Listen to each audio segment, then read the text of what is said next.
Well, this is gonna be a quick video, mainly because it should have been out a month ago, before I went on a very long vacation. Now I'm faced with a backlog of hardware piling up, and all I've got time for is a short intro and a quick benchmark rundown. To drive that point home, I even unboxed the parts inside the case. Didn't save much time, but hey, I tried. At the heart of this build is a brand new Ryzen 5 9600X sitting comfortably on an MSI B650 Gaming Plus Wi-Fi motherboard. I actually got this open box. It was listed as unused, but a few pins were bent. No big deal though, 10 minutes under a microscope and it was good as new. Memory wise, I've got 32GB of DDR5 running at 6000 Mbps. It's not from one of the big brand names, but it works perfectly with this setup, no issues at all.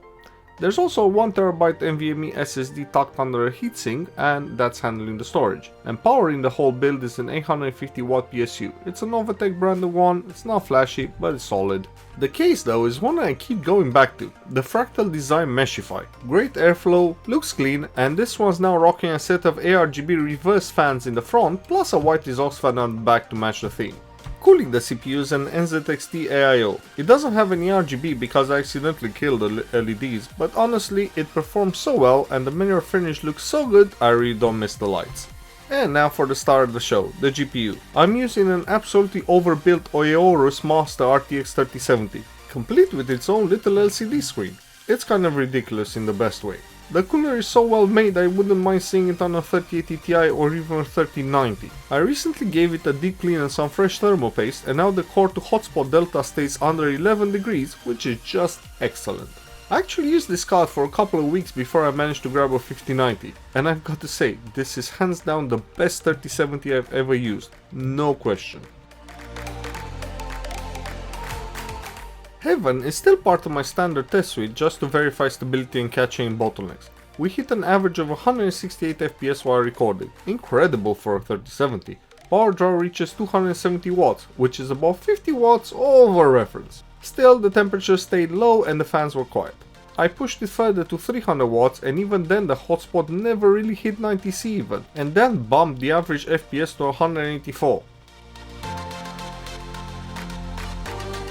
I mostly use this for stress testing, but in case you're curious about the score, here it is. Just know that this was done while recording. I mainly use Rocket League for CPU performance these days because most graphics cards will run it quite well. The 6-core 9600X held up impressively well, matching the performance of an 8-core 7700. The AMD version, not the Intel. Anyway, it even beat the 5950X in some areas. And a 6-core outclassing a 16-core? That kinda caught me off guard. With everything maxed out in Fortnite, including ray tracing, we saw mid 70 FPS while recording and around 81 FPS on average without. It looks great and runs even better. In Cyberpunk 2077 with ultra ray tracing, the system posted 53 FPS without framegen. Turn on FSR 3 framegen though and it jumps to over 90. Not bad at all. And that's it for this one. Told you it'd be quick. Hope you enjoyed it and see you in the next one.